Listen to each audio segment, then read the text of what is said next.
and fund schools that teach. As part of government that works, we want to be accessible to you, the constituents, and we want you to be able to get the information you need and want in a timely and efficient manner. In just 3 years, Governor Wolf has made government more efficient and responsive while saving hundreds of millions in taxpayer dollars. Working across the aisle, he signed pension reform and liquor reform. The governor has also made fighting the opioid crisis the top priority of this administration. He fought for historic funding to fight the crisis in the budget, and he is continuing to work across the aisle to address the looming public health crisis. Regarding schools that teach, Governor Wolf has fought for more education funding since day one, and he has made investment in our schools and children his top priority. Working with the legislature, the governor has secured historic increases in his first 3 years, restoring the cuts made under the previous administration. He also implemented a fair funding formula to help fix the inequalities in Pennsylvania's education system. And finally, creating jobs that pay. The governor has prioritized creating middle-class jobs that pay with policies that support our manufacturing and new growth industries. He's making targeted investments in job growth, and when companies don't live up to their end of the bargain, the governor created a clawback program to fund apprenticeships. The governor is fighting to help Pennsylvanians get ahead. It's why he wants to raise the minimum wage and why he is funding job training programs. And he's also working to grow businesses by ending burdensome business taxes and make business filing easier by cutting the red tape. Overall, Governor Wolf is fighting to make Harrisburg work for Pennsylvanians. It's what he did when he ran his business, and it's what he continues to do every day. After inheriting a multi-billion-dollar deficit, devastated schools, and years of budgets being balanced on the backs of our children and seniors, the governor has saved taxpayers billions of dollars by cutting bureaucracy and consolidating agencies so he can protect his investments in education and programs for seniors. He's also working to grow our economy by making it easier for small businesses to start and expand career and technical education opportunities. And he's changing the status quo by refusing a salary and perks, reforming government, and taking on special interests. I hope today's discussion is informative for all of you, and I encourage you to please take advantage of this unique opportunity to have the conversation with the agency secretaries present through our live question and answer portion of this discussion. A few reminders before we get to introducing our guest panelists. Everyone should have gotten 6 colored index cards. Purple for PEMA, purple for PEMA, green for Human Services, blue for PDE, pink for DEP, and yellow for DCED. Unfortunately, Dennis Davin was pulled to a meeting to attend on behalf of the governor, so he is not able to make it. The folks who came that had questions specifically for DCED, please feel free to write your question on the back of your card with your name, and we'll be happy to get those questions over to DCED and get your answers. Once we open up the question and answer portion of today's discussion, please raise your hand with whichever colored card coincides with the agency secretary that your question is posed to. Folks with the mic. So Jill Collier is in the back there with the mic, and Paul McNoskey's up here, both from DCED. They will come to you with the microphones and allow you to ask your questions. If possible, please try to make your way to the aisle. We do ask that if you're in need of any detailed or technical information as a follow-up to any questions, you find one of the many staff here today. We'll be happy to help you get whatever additional information that you need. All right, so let's get started. I will introduce each of our panelists, and once all are introduced, we'll give each of them a few minutes to talk about exactly what their agency's main responsibilities are, and then we'll get to the question and answer portion. So first, Pedro Rivera was appointed to serve as the Pennsylvania Secretary of Education by Governor Tom Wolf and confirmed by the Senate in 2015.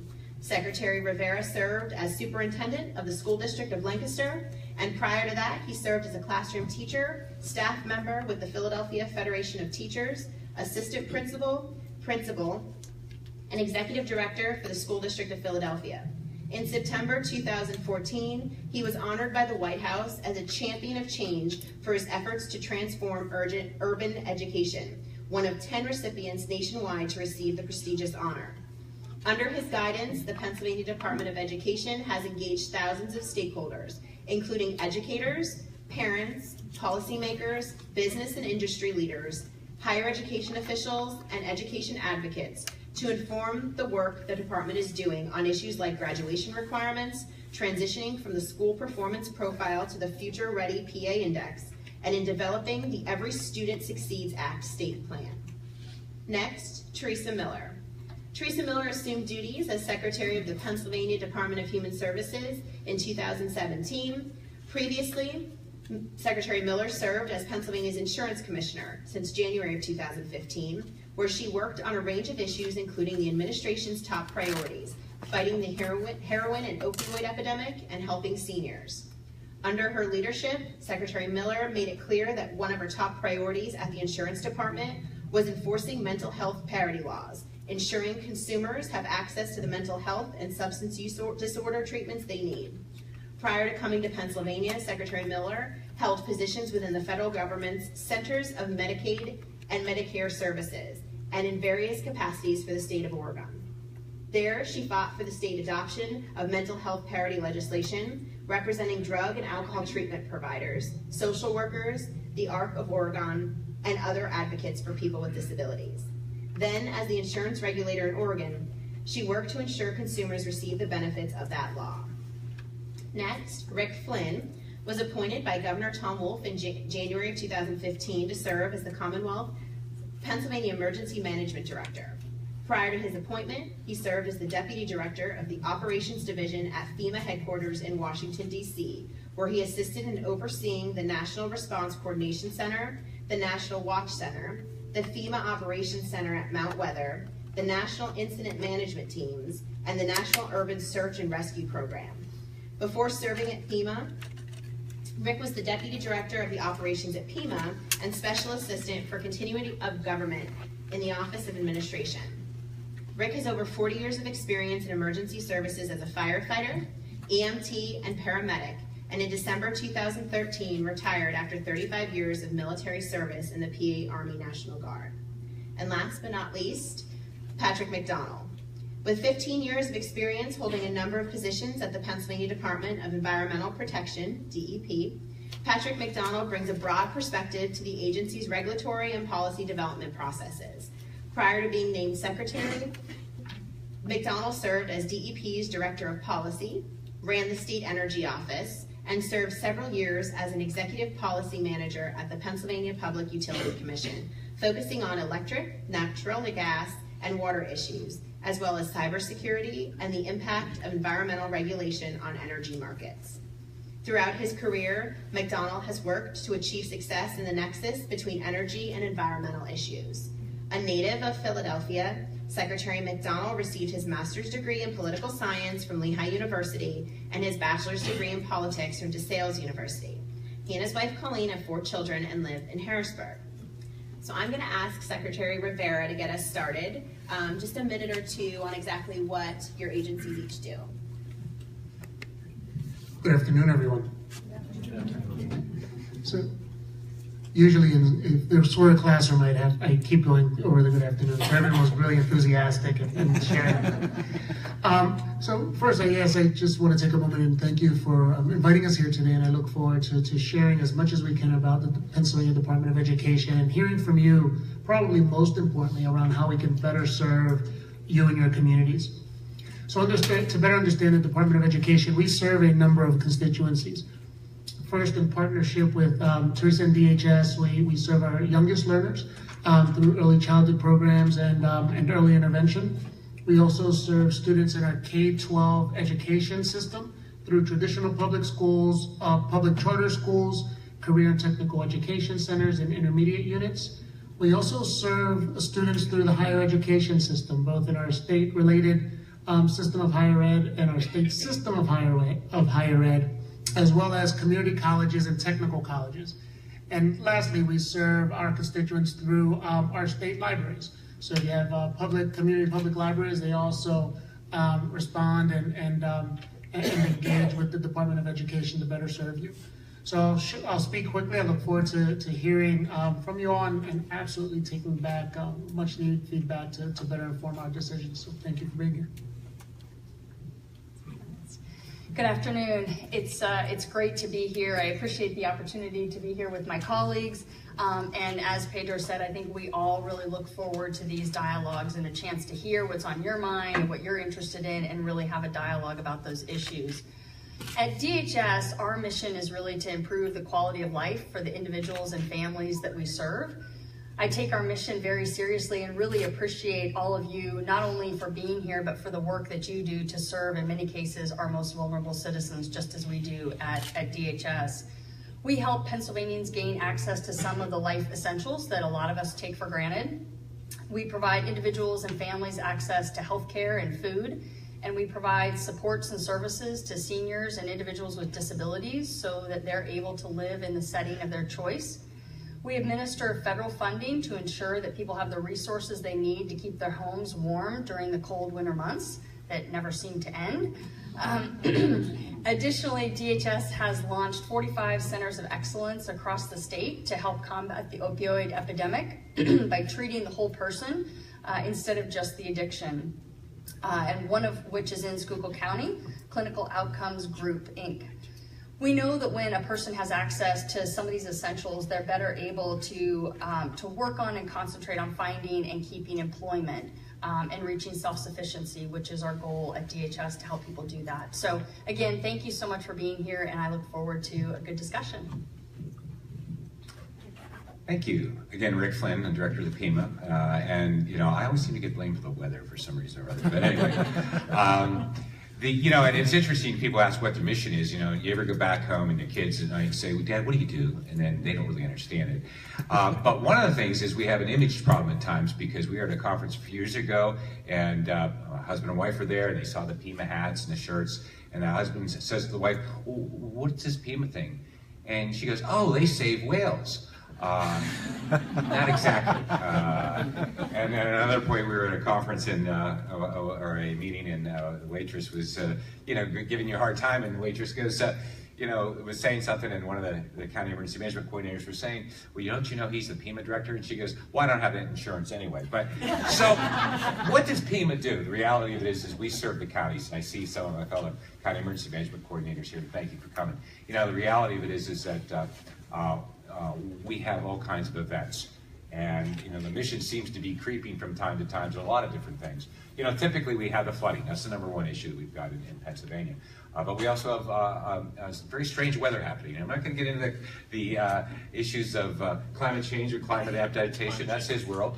But the reality of it is we do have some strange weather, whether it's 10 inches of rain in a 4-hour block period of time in a small little town in western Pennsylvania, whether it's tornadoes in Lancaster, Pennsylvania in February, whether it's 30 inches of snow last year for one weekend that was in the snow we got, and this continuing weather that's going on now, So we have to be prepared for that. And our role is really to focus in and provide, if you will, the rules and the tools, and sometimes, in fact, the funds for the counties to be able to provide their assistance, because they are in support of the municipalities. And the municipalities have their first responders, law enforcement, police, fire, EMS, that are really the point of the spear for disaster response. But the key is, more than anything else, is the whole community approach. Government response to a disaster can't be just government-centric. It is the whole community. And I work with each one of these individuals up here and their agencies to try to coordinate the response for what the counties need and, in fact, what the disaster survivors need. So we have a lot of things that we do, but that's our primary mission. Afternoon, everyone. I'm Pat McDonald, the Secretary of the Department of Environmental Protection, and it is a real pleasure to be here with you all today. There's a lot that we do at the department. I think a lot of things that come immediately to mind, some of the regulatory work in terms of permits, inspections, compliance efforts around water, drinking water, air quality, and waste and landfills. So I always like to take the opportunity to describe some of the things that may be not front of mind when you think about the department. We have the responsibility for radiation protection within the state. So we do everything from the big nuclear plants down to x-rays in your dental office in terms of inspections and making sure technicians are properly trained in administering those x-rays properly. We oversee some surveillance programs in terms of mosquitoes, West Nile and Zika. We've been working with Department of Health on that. And black fly, gnats that affect people. We do the surveillance and spraying for that. We do oversee coal mining, which I know has been historically a big issue within this area, as well as non-coal mining, quarries. We oversee the oil and gas program through the state. Pennsylvania being the birthplace of oil drilling within the world. And then we have, as was said, the State Energy Office, which is everything from energy efficiency and renewable energy to alternative fuel vehicles. We use grants and other policy kind of programs to oversee that. So gives you some sense of the breadth. So if there's questions on any and all of those areas, more than willing to engage in discussion. Thank you. Thank you, all of you. Now we turn to you. I turn my mic back on. We turn to you, the audience. So who has questions for our panel? And what we'll do is we'll kind of tee everybody up so that we can keep rolling here. So we have a DEP here, and then how about any other agency questions? Come on, don't be shy. And then we have a DHS here, so let's go DEP, DHS, and then we'll get to more, okay? So DEP first. And we're gonna ask that we allow the staff to just hold the mic, okay? Sure.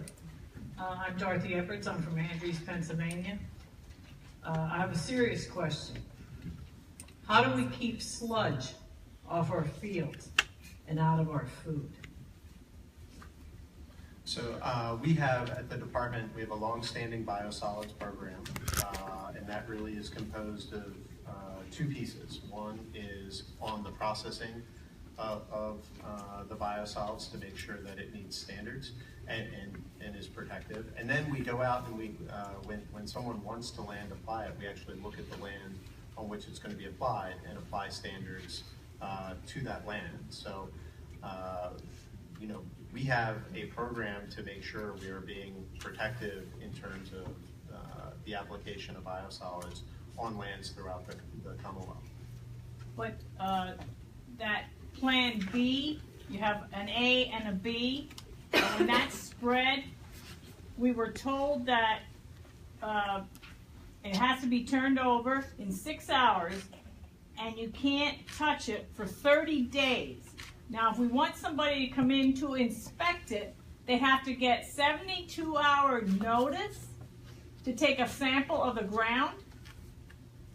I have an autistic son, and I have felt, and he's 46, I have felt for many years that it's going in our bodies, what's creating autism, because they have no cure and they don't know what causes it. But you're telling me that this is safe to put in the ground.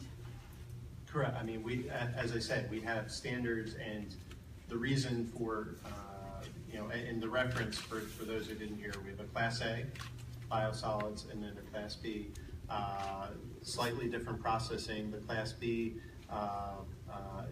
is not processed as much, but that's the reason for the 30 days. The additional time on the fields is what provides the level of protection in terms of the UV. Okay, I don't want to take up everybody's time, but you claimed air quality is one thing, but the smell from the Class B, it's mind-boggling, the smell from what's there. And I think, I don't want to jump in for the secretary here, but I know, no, you're fine. There are a bunch of staff here too, as well from DEP. So I mean, I know that they would be happy to discuss your specific situation on a one-on-one basis afterward. And I don't know where our DEP staff, they're in the back there, so they're happy to do that. So our regional director, Mike Bedrin, and a number of staff. They're probably, Thank you. Okay, sure, of course. DHS? My name is Lori Michael. I own a private duty home care agency here in Schuylkill Haven. The majority of our business is government funded waiver services or option services. And home care aides are a vital part of Pennsylvania's long-term care system, keeping individuals with chronic illnesses, disabilities, and the elderly in their own homes as they age. On average, home and community-based services saves the Commonwealth millions of dollars. Unfortunately, as has been predicted for almost 20 years, there's a severe shortage of individuals choosing to do this line of work, and even fewer of those have the knowledge and skill needed to provide quality care to our most vulnerable citizens. A large part of the problem is the low wages, poor benefits, and instability in workloads as related to the physical and mental demands of the job. While I fully understand that there isn't additional tax money to allocate to home and community-based services, a requirement for able-bodied individuals to work 20 hours a week in order to collect welfare benefits would eradicate the issue of the lack of workers for the PA waiver and options programs. Our biggest competitor for employees is welfare and unemployment. Governor Wolf professes to care about individuals receiving services through the Department of Human Services and the Department of Aging, yet he refuses to show value and respect for the individuals providing those services by keeping their wages below poverty level. What exactly is the Department of Human Services doing to address the shortage of skilled, dependable home care aides so that care can be provided to program participants?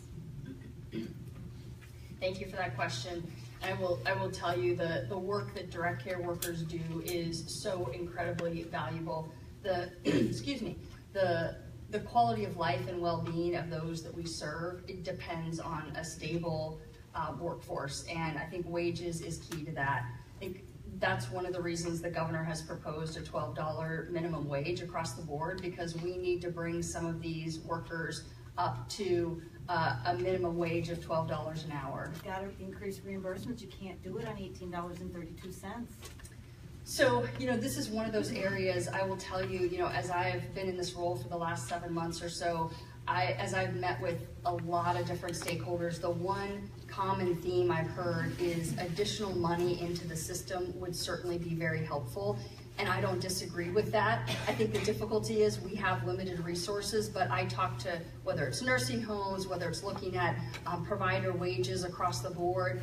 The governor has an initiative to increase childcare worker wages, because again, you're talking about wages that are just way too low. This is an area that I think the governor thinks we need to bring everybody up, which is why, this current fiscal year, last budget cycle, we partnered with the General Assembly, increased wages for direct care workers in the IDA, the Intellectual Disabilities and Autism System. And now they're in many cases doing very well. I'm seeing $15 an hour wages, so I think we've been able to bring that system up, but I think we've got to look from a department-wide lens, but I think the governor looks at this even broader. How do we bring everybody up to a wage that you can live on? And I think that's really the impetus behind the minimum wage proposal. But I think we absolutely agree with you that whatever we can do to address this issue. We also have a number of different work groups focused on this issue, trying to figure out how do we focus on training, how do we professionalize this profession and make sure that the wages are there, the training is there, so that ultimately people in our system are being well served. Thanks for bringing the issue up, it's important. So I think we have an education question. Does anyone have a PIMA question? So we can finish this first round here. PIMA? I do have a PIMA question that was emailed, so we'll go education and then PIMA. Okay, my question is for Secretary Rivera. I just retired in June after 43 years of teaching, and my concern is the toxic testing that our students go through every year, days and days of testing. So I'm wondering what the department is doing to alleviate some of that toxic testing while still assessing student progress. First, I have to share, thank you for your service. 42 years, I'm sure you have some stories to tell. First, we agree. The governor and the department and myself as secretary agree that we've become too far heavily reliant on standardized tests on all aspects of education. First, to condemn education and educators around one single factor and engaging in school practice that doesn't benefit kids.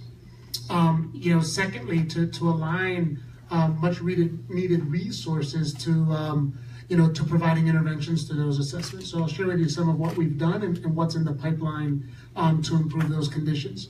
First, last year, going into this academic year, the governor announced that we reduced testing by 2 full sections of testing, which allow 2 additional days to return back to the bank for instruction. So we've reduced testing. Secondly, we've also worked to offer the assessment as late as possible in the school year so we can get more instructional time in before the test was actually administered. I mean, we know, as a teacher, we sometimes administer the test so early in the school year the test drove the instructional alignment as opposed to the needs of students driving the instructional alignment. We are actually now in the process of working on trying to get that information back to schools early enough in the current school year to drive instruction for the following school year. Those of us who have been in the classroom know by the time sometimes we get those scores back, school started, and you can't use that information to drive instruction, which is what you just shared. We've also made a recommendation. You'll hear now this year this was our last year of SPP, or the School Performance Profile, which is 60 to 90% aligned to standardized tests. We're moving into Future Ready PA, which reduces that 60 to 90% alignment to around 30% alignment, but also focuses on growth as it relates to achievement in the PSSA and Keystone. But we're also looking at 1/3 of a factor, which we are identifying as on-track measures. So all the assessments we know and all the indicators we know that ensure students graduate on time and are less likely to drop out. Reading level, math level, English acquisition for EL students, meeting the needs of special needs students, looking at chronic absenteeism. The last third is what we're most excited about as well, college career readiness standards. So incentivizing advanced placement programs, international baccalaureate programs, dual enrollment courses like the dual enrollment courses we heard here at the community college, and also career and technical education programs while focusing on the school's 339 plan. So over the course of the past 3 years, the governor has really advocated for not only reducing testing, but lessening the focus on testing that has created this toxic test-taking culture. And we're already starting to see positive movement in what schools and communities are investing in as a result of those changes. Great question. So we had an email on a PIMA question, so I'm going to address this with the director here. So it says, how does PIMA work with counties, federal governments, and other state agencies? Well, and as I mentioned, again, our primary mission is with the counties, and so what we do is the counties' emergency managers have to be certified, so we provide that capability for that to happen. And it's a training process they go through, and then a certification exam, both functional and written. But the reality of it is that we work with, again, not only just the government. So at the federal level, certainly, and I had the opportunity to be at FEMA for 4 years, and it was a tremendous experience. They are, if you will, not first responders, like FEMA's not first responders. They kind of got beat up in Katrina a little bit. But the reality is they provide a lot of resources from a grant program. So a significant amount of our work is, in fact, managing federal grants, whether it's emergency management program grants that go out and pay for 50% of the salaries of the coordinators or directors, as well as some of their staff, as well as then the Homeland Security Grant Program. And that's a significant amount of money that comes into the state for, again, identifying what serious threats are. Primarily, it was oriented towards, again, after the significant terrorist threats that we've had, but focusing on how they can build and, if you will, put investments into reducing the threats associated with it. So we manage a lot of funds for the counties. They apply for it, and we go through that process. And then obviously working with educating elected officials, and I praise the elected officials in here because your role is absolutely critical, and having a partnership with your emergency management coordinator. I will tell you, I'm very lucky to have a governor who's totally engaged with what we do. In fact, just before the inaugural event, almost 4 years ago, he called us in, a lot of us in, to learn about emergency management, go to the PIMA and to the previous PIMA director to understand emergency management, because he knows that the day he put his hand up, he owns it. And he recognized how critical, no matter all the wonderful things that he's doing in relationship to Job to Teach, Schools to Pay, and Government to Work, if one bad event happens, we've seen that in many times, then all that's down the drain. So working very closely with the cabinet and the whole community approach, as I said, private sector is something we just started. Working with private sector, because they can bring in tremendous resource. I've started an external affairs office where we have a virtual private sector emergency operations center. So anybody who's in the private sector, if you want to know what's happening, obviously we always tell you go to your county and go work with your county emergency management agency. But we're creating an opportunity where folks want to know, when's roads going to be open, when's power going to come back on, when can I get back in business? And by the way, from our perspective, what can the private sector do for the disaster survivors? Having experienced at FEMA, Tide shows up with tractor trailers to wash people's clothes. CVS will show up with portable pharmacies, and I can go on. So that whole community approach is absolutely important in our world. And the only other thing I mentioned to both the elected officials and the community is be prepared and get involved. The emergency managers can't do it alone. And there's an apathy sets in after something bad happens. Everybody wants to point to the emergency managers and say, we need to fix this. And then unfortunately, period of time, disasters sort of go away, and there's more important funding that needs to occur. So I encourage you to work with your emergency management at the lowest level, the county level, and then in fact, be prepared, because again, we do have events that put people on roads, we do have events that keep people in houses, and we need to have the public be prepared to take care of themselves. Thank you. So how about more questions here? Don't be shy, folks. I know we see one DEP here. How about ED, DHS, PEMA? I see a PEMA back there, so we'll go DEP and then PEMA in the aisle there. Hi, my question is, because I know there's a lot of mining that goes on around here. Sure. What are we doing, or what steps can you take to clean up after the mines have shut down? Like, I know out in Schuylkill Township, everything's orange. Where there's water, it's orange. No, thank you for that, and we do have, you know, the positive is we as a state have traditionally, in a number of ways, powered a lot of what's going on in the region and in the country. What's been left is a legacy of abandoned mine sites and acid mine drainage, mine pools from those sites. So the couple things, one, we are work with Office of Surface Mining at the federal level. We're amongst the biggest recipients of grant money on an annual basis from them to the tune of $40, $50 million, depending on the year. Those monies we use to reclaim lands. As you can imagine, that can be a pretty expensive proposition. In some cases, you're talking about regrading. In some cases, you're talking about ongoing long-term treatment of mine waters.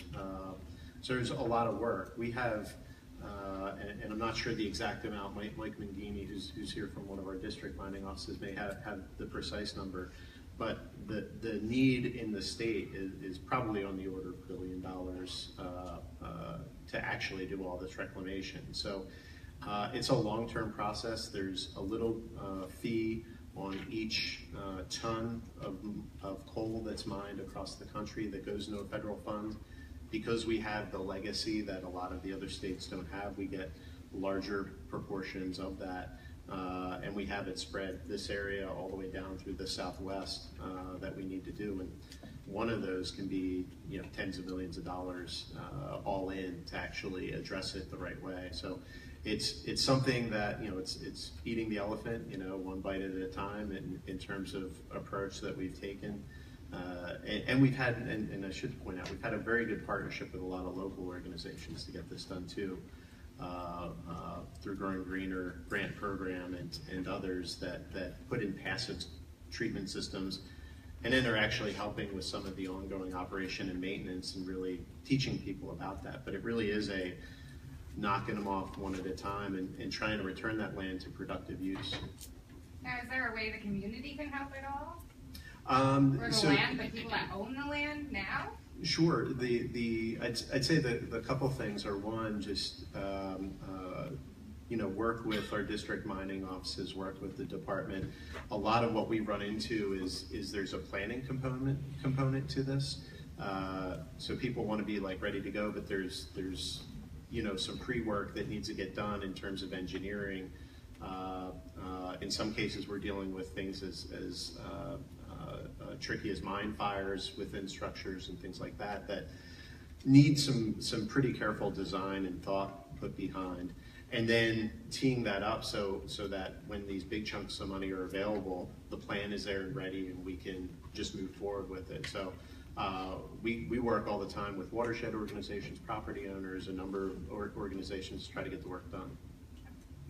So I know we have PEMA and we have DHS, which is There are some folks at the back that just can't hear, so if you guys could just get a little closer to the mic when you're answering questions, okay? We're gonna do Pima. Director Flynn. I paid you to speak, is that what you're saying, John? Several weeks Director ago, Matz, go ahead, sir. several weeks ago, in anticipation of one of the nor'easters, the governor made the statement, well, he used state of emergency. It created a great deal of confusion for employers, employees, and our municipal partners. Could you please clarify that and at least go back to the governor and say never use those words again? Let's see, can you go to your commissioners and say the same thing? Anyway, now, again, you're absolutely right. We have a proclamation of disaster emergency in Pennsylvania. The term state of emergency doesn't exist in law. Many times, unfortunately, and the press is here, but it's a press thing too, to a certain extent, because what happens is you'll see the terminology being used in other states and other governors, and if you're a big fan of the Weather Channel, that's what you'll see all over the place. But you're absolutely right. It does create a mindset in individuals, and my experience, and I wasn't even working for the state at the time, was governor had gone ahead and made that determination and used the phrase state of emergency, and he actually shut roads down. Well, he basically said, folks, stay off roads. Well, people remember that. And so when a terminology of state of emergency is, and it's interesting because, I know, and we had these conversations, John and the other county coordinators here, the reality of it is that the 911 centers get overwhelmed. Hey, so the governor said state of emergency, I don't have to go to work today, right? And so, and that happens, and the governor's office gets inundated with all these calls. So, in answer to your question, I'm not saying we'll never use it because, again, it's a messaging issue because, well, why did Governor Cuomo use it and Governor Wolf? Well, we don't have a state of emergency, but we got as much of a problem. It's that side of it. But I will tell you, it's messaging, and the messaging really is. It's not keeping people off roads. It's not the National Guard militia coming out and that mindset that we've got zombies coming in. But the bottom line is that we recognize that and we've communicated that, and the reality of it is it's really informing and educating individuals, even if the term is used and it's used by many times in the press situation, communicating the fact that this does not mean you don't have to go to work, and because we've actually had companies call and saying, hey, can I have a copy of the proclamation because my people, they want to get paid. I'm like, so it is a confusing thing. I appreciate it, John, and it's good the opportunity to explain that it doesn't mean that the roads are closed because there's a state of emergency going on. So, thanks. So we have DHS here, and how about any PDE? Blue PDE. Okay, so Paul will be back there. Okay, so DHS. Good afternoon. My name is Courtney Fosnock. I work for the Northeast Pennsylvania Manufacturers and Employers Council. We provide workforce development programs pretty much for out-of-school youth, in-school youth, and at-risk populations. Some of the at-risk populations that we work with, obviously with the opioid epidemic, we have a lot of communication and a lot of interest in inpatient rehabilitation programs and what those individuals can access. And my question is, are holistic treatment facilities going to be considered as a treatment option for those receiving health insurance through the Commonwealth at any point in the future? They are currently not accessible to anybody that has insurance through the state. And there is great interest, and you mentioned not just treating the addiction, treating the entire person, and a holistic option would certainly provide that benefit. Absolutely. So you're talking about PEBTF benefits? Is that what you're, okay. So first of all, let me just say that treating the whole person is exactly what we're all about. And I think, fighting this opioid epidemic, the governor has had an all hands on deck approach, and all of the agencies pretty much at this point are engaged with the recent disaster declaration that the governor issued almost 90 days ago, I think. We have more agencies coming to the table to talk about this issue. So the interesting question though around PEBTF, we'll take that back to PEBTF. I used to serve on the board when I was at the insurance department. I no longer serve on that board, but we can absolutely take that question back and find out if there's a way to address this, because I think, again, we're doing everything we can. I know when I was in insurance, we were looking at insurance issues on the commercial side. We've now been attacking it from the Medicaid side, so I think it makes sense to have PEBTF at the table too. Thanks for the question. And we can, if you want to submit that question just with your name and email, we can then follow back. Okay. So we have education. Hi, my name is Sadie Rosenberg, and I live in a teeny tiny town called Factoryville, just north of Scranton. And we live in a really rural community where we have a tiny school district. And with that comes a lack of funding. It's just a challenge to the people that live there because they keep having to raise their taxes in order to pay for the school district. And while we're happy to do that, it becomes a big burden on some people who may have less funds. And when I've talked to the school about it, I'm a grant writer, so I ask them, what can I do? Where can I look for grants? How can I help?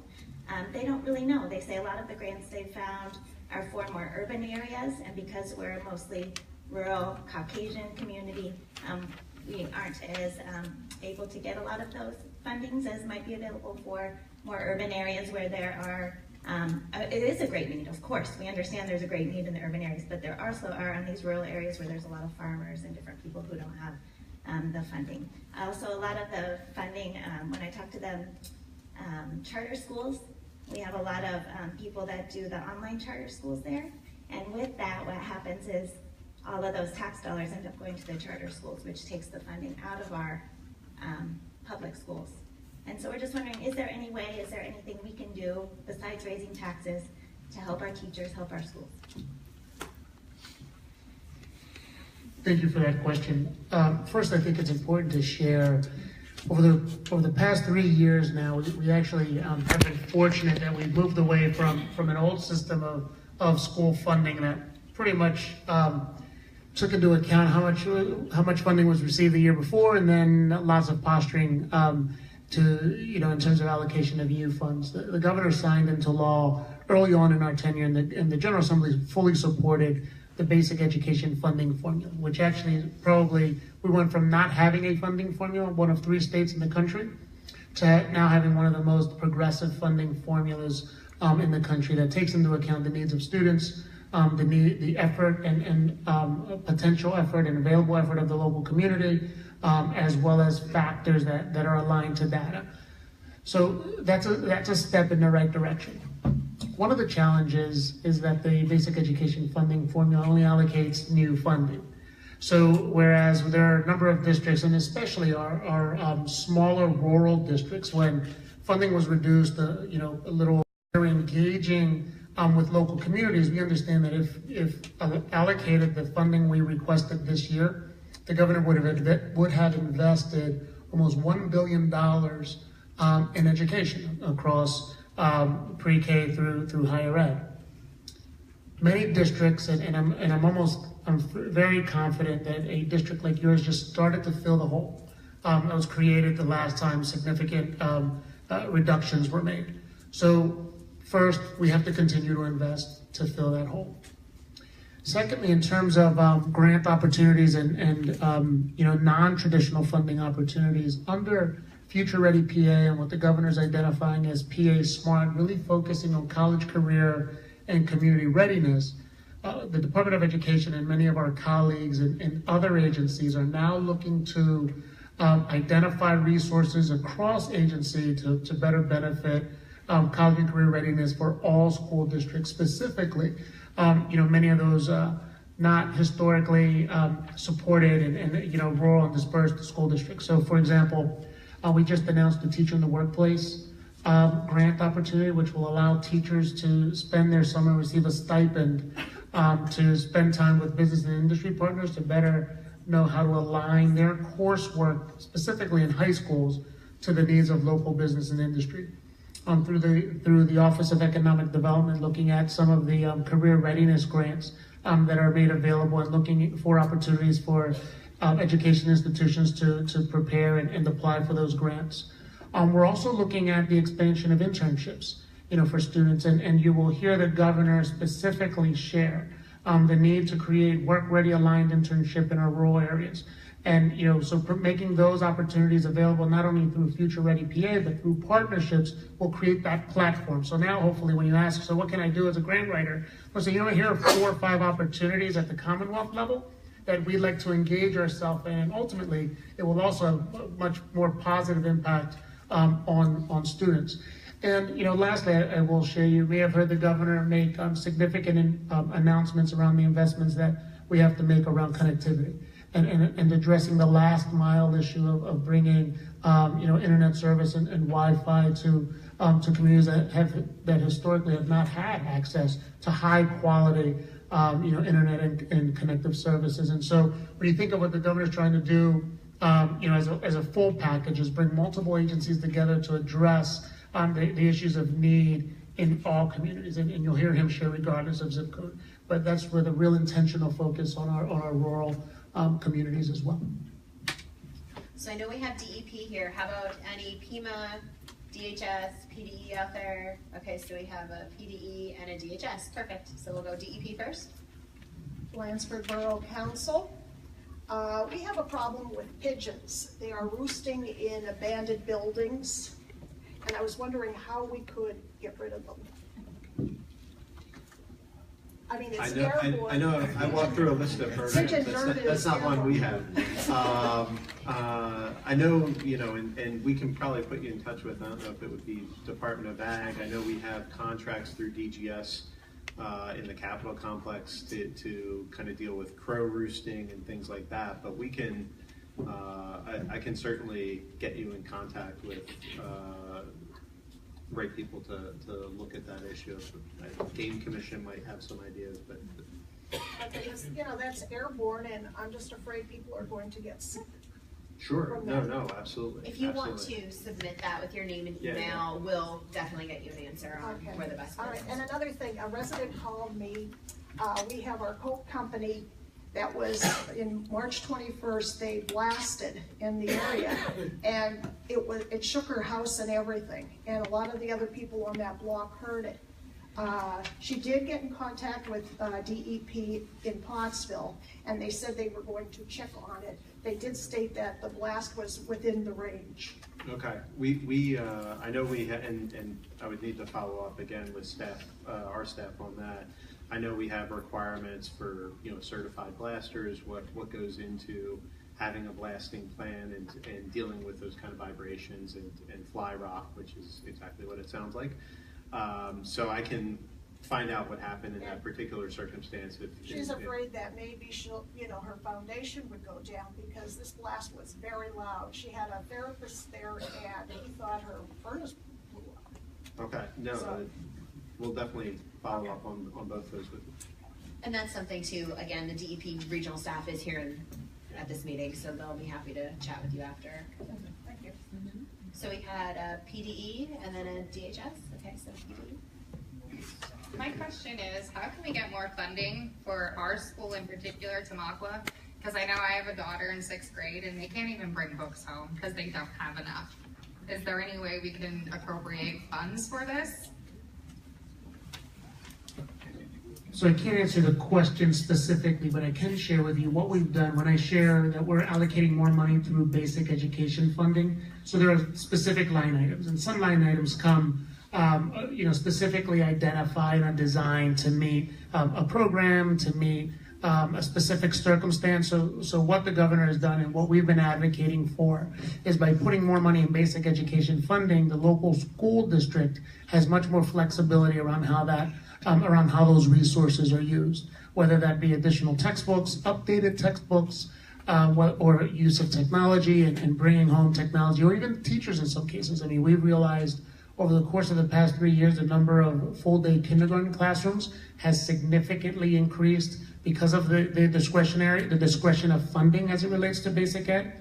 But what I would share with you is, first, as secretary, I'm always advocating for more funding for education. And, our colleagues here, our locally elected officials can probably, share with you, they're tired of me, continue to advocate for more, for more funding. And that's my role as secretary. But I would also share that as you're having that conversation locally, with the school board and your administrators and with parent groups, you should absolutely have a say as to how the funding is allocated. So we will continue to advocate aggressively to provide as much funding as is available in basic education that will allow that discretion locally to invest as needed for our kids.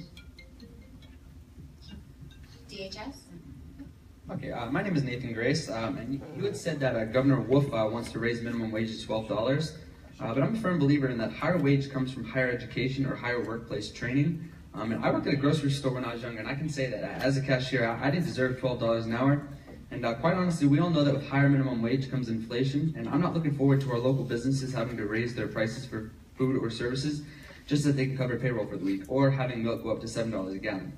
So some first responders aren't making much more than that, and they've been trained and had further education. So does Governor Wolf feel that the inflation and stress on small business is worth increasing minimum wage for a job that is entry-level gauged more for kids to have money in their pocket rather than a father supporting a family of four? You know, I think the governor, as we were talking about earlier, I think the governor just wants to see everybody have closer to a living wage so they can support themselves and their families.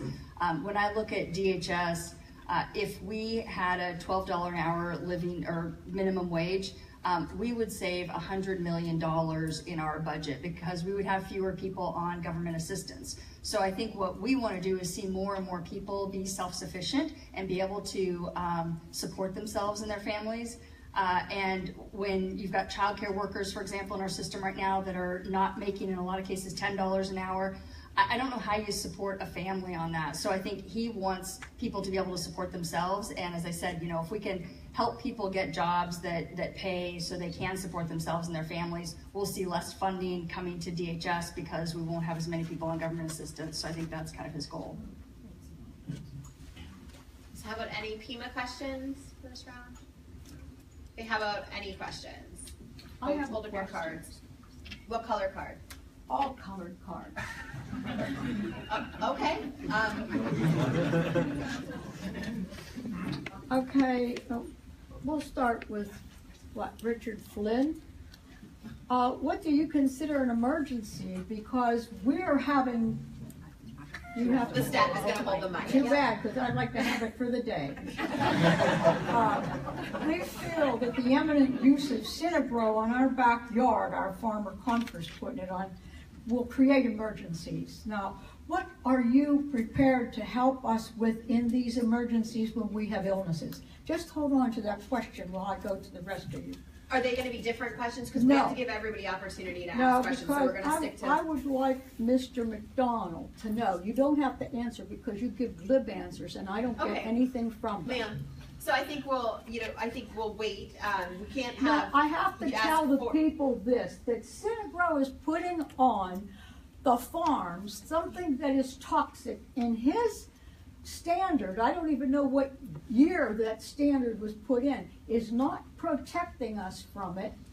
And it is not called biosolids, it's human waste, it's shit. Ma'am, everyone's here to have a respectful dialogue today, so we're not going to curse. There's students here. Then so can you please, ma'am, would you mind sitting down? We'll talk with you after and we'll handle your questions. And you will have a problem with drug and alcohol because it is in all of this. And it's being put into us. Thank you, ma'am.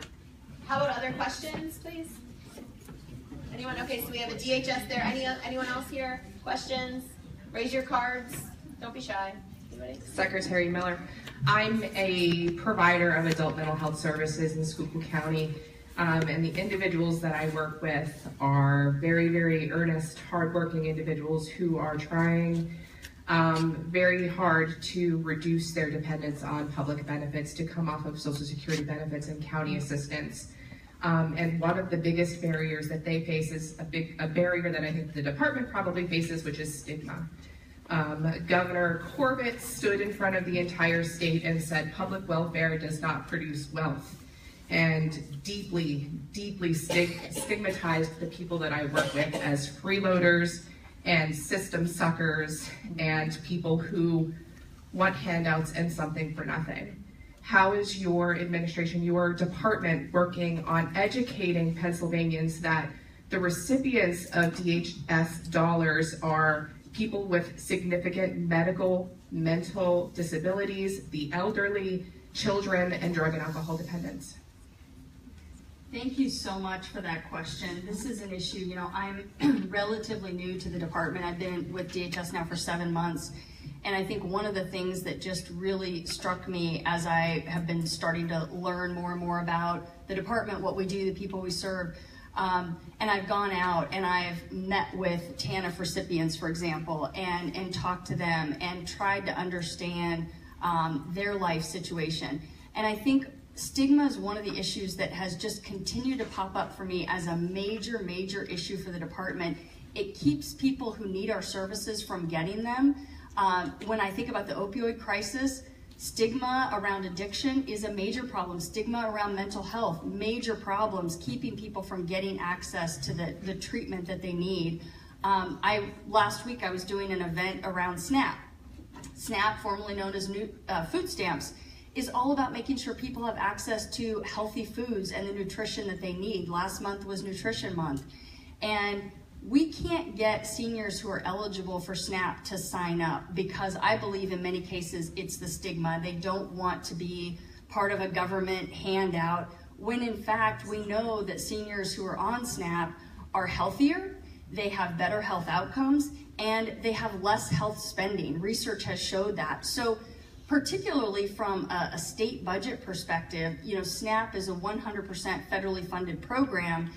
We at the state level pay for a lot of health care. So if we can get people healthier so that they are spending less on health care, that's good from a state budget perspective. And we only have 30% of eligible seniors who sign up for SNAP. So from the department's perspective, one of the things we've done, for example, is we shortened the application. So we went from, I think it was a 24-page application to a 2-page simplified application for seniors and people with disabilities, so they could get on SNAP and not have to go through a lot of the same red tape that some folks have to go through. But this is, you know, and our department, I think Pennsylvania had to have been one of the last states to change our name from the Department of Public Welfare to the Department of Human Services.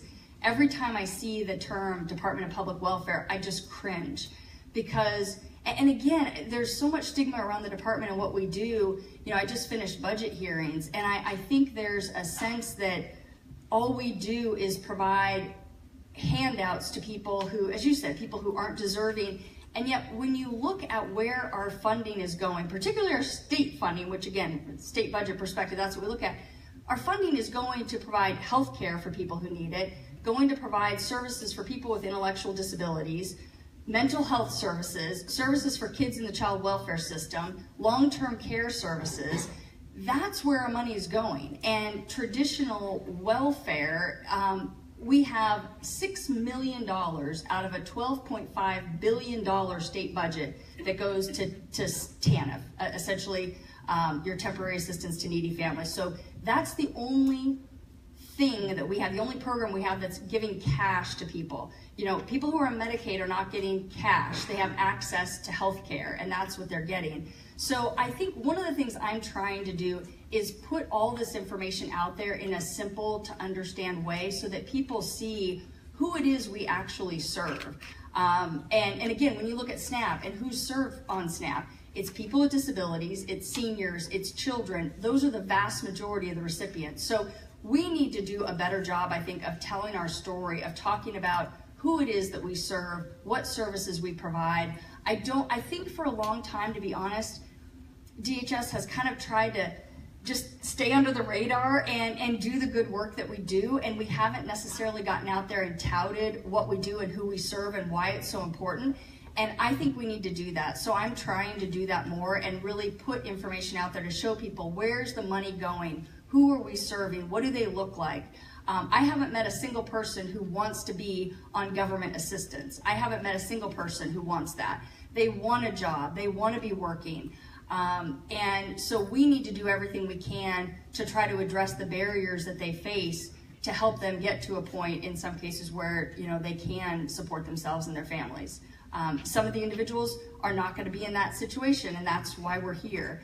But the stigma is one of the biggest things on my mind, and one of the things I really, and I appreciate all the help that I know all of you in here will give us as we try to address this issue and try to reduce the stigma so people do get access to the services that they need.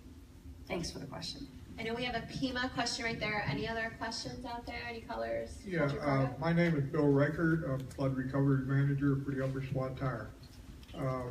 And I got this position after the 2011 floods. Really decimated the Pine Grove, Tremont area and stuff like that. FEMA came to town, and one of the recommendations was to put somebody in a position like mine. And even the name flood recovery manager says something about the thinking, the thought process is after a flood. Sure. Flood recovery. But our work group thankfully looked not only at flood recovery, but how do we mitigate future floods. And so I guess my question to you folks is, around this county, there's a lot of areas that flood at different times because we're in the headwaters and the geology around here. But what are you putting forth any kind of programs for sustainability for all of our towns around here are built around the streams, around the rivers and stuff like that. They're all susceptible. So, and again, that's my question. Are you looking to the future and what kind of program do you have? Absolutely. And when Secretary Miller was the commissioner in relationship to insurance, you were intimately involved in that process. And if you'd like to talk from the federal perspective, I'll share with you. But the reality of it is, when I mentioned our number one challenge is flooding. We have more more riverways in Pennsylvania than we have roads. And people love to live along riverways. I mean, and you do. I used to. But the point is, I think, and your point is, and I'm going to take that back, because if the terminology for your position is recovery, that's wrong, and you're absolutely right. That is one part of it. It's prevent, protect, respond, and recover. And in fact, that's the role that all of you, the folks, have. We've recently working out a memorandum of agreement where we are going to be assuming the responsibilities for the flood program in Pennsylvania. Typically, right now, it's the Department of Community and Economic Development that has that responsibility. Secretary Davin couldn't be here, and I've talked. We're working very closely. We're going to be working with them. But your point is well taken in the sense of what can we do to get people out of harm's way? And there's some federal programs that are associated with that. Pre-disaster mitigation, and that's the term used, is used to be able to go ahead and identify folks that are potentially in harm's way and either lift up their houses or build up their homes or buy out their homes and move them out. We've gone ahead and had some very successful programs. And the old adage is, for every dollar you put into mitigation or preventing something from happening or reducing the effects of something happening, you save $5. And Administrator Brock Long, that is at FEMA, has recognized this, and we actually have seen in the recent budget that was passed that there is more money for mitigation, which is a good thing. But I'll tell you that we're very much involved with that. We've got a very aggressive mitigation program, and I would tell you, working with the National Flood Insurance Program has always been a challenge per se, and it's underfunded and those kinds of things. I don't know if you want to mention anything about your role in that. No? Okay. Secretary McDonald, I think, wanted to jump in. Go ahead, jump on that. Yeah, the only other thing I would offer is, one, just pointing out on our end, we've been working with PennDOT in particular on some of their structures. One of the things they've realized, and you mentioned climate change earlier, is as we have more of these storm events, it means something for the infrastructure that we build. And if we're replacing a bridge or upgrading a road, what does that mean? And we've been having some of those discussions. The two other things I would point out are, one, we have a number of programs at the department, some flood protection directly, and some stream restoration and other things, which can give a flood protection benefit if applied properly. And then recently we put out just some guidance that may be helpful to you, and yeah, excellent. Red light, yellow light, green light, in terms of just what kind of work can you do in a stream? What do you need a permit for? What don't you need a permit for? What necessitates just even a call to the department in terms of the work going on? So, all of that, more than willing to again connect with you and see if there's other opportunities out there to be helpful. So we'll go to a DHS question here, and I think that'll be our final question for today. Sorry. Hi, my name is Allie Malin Prado. I'm representing SARC, the Sexual Assault Resource and Counseling Center. So we're, the organization that provides no-cost counseling and education for sexual assault victims in Schuylkill and Lebanon County as well. Some of the work that we do involves having a 24-hour hotline and round-the-clock support for survivors of sexual assault. One of the things that has been passed down through our major funders, PCAR and PCCD, is what best practices around serving survivors who speak languages other than English. And what we found is that in order to implement best practice in our local community where resources for interpreters are scarce, or having access to them is difficult, whether it be for trials, for court, or just for general services, it comes at great cost to our organization. So in order to bring someone in to translate for 15 minutes, we have to pay for 2 hours of interpreter service. I wonder if there's anything or any conversation in the departments about how to best meet the needs of individuals who speak languages other than English and implement best practice at the local level where resources are scarce and community availability is scarce. That's a great question. Thank you for the work that you do. It's really important. I know we have these conversations in terms of the work of the department and making sure that we have interpretation services available. So I'd be more than happy to get you connected with folks who work on this. I don't know how expert we are in terms of the community side, but this is certainly something we talk about from the department level and just within our programs to make sure. We just rolled out community health choices in the Southwest, and making sure we have information available in languages and whatnot is certainly something we talked about a lot and worked on. So I'd be happy to connect you with some of the folks in our department who work on this issue more closely. Thanks. Okay, folks, so I want to thank all of you for coming. Why don't we give a round of applause to our panelists? And thank you for coming up with great questions to ask. Like I mentioned, if we weren't able to get to your questions or if you were interested in any follow-up, feel free to take your index card, write your question or concern on that with your name and your email, and you can hand that to Nate and Sarah. They just wave back there. They're in the back on your way out. Also, there's some informational material from a bunch of the different state agencies. Feel free to take that. They're on tables across the back there. I think this concludes our event, so thank you again all for coming.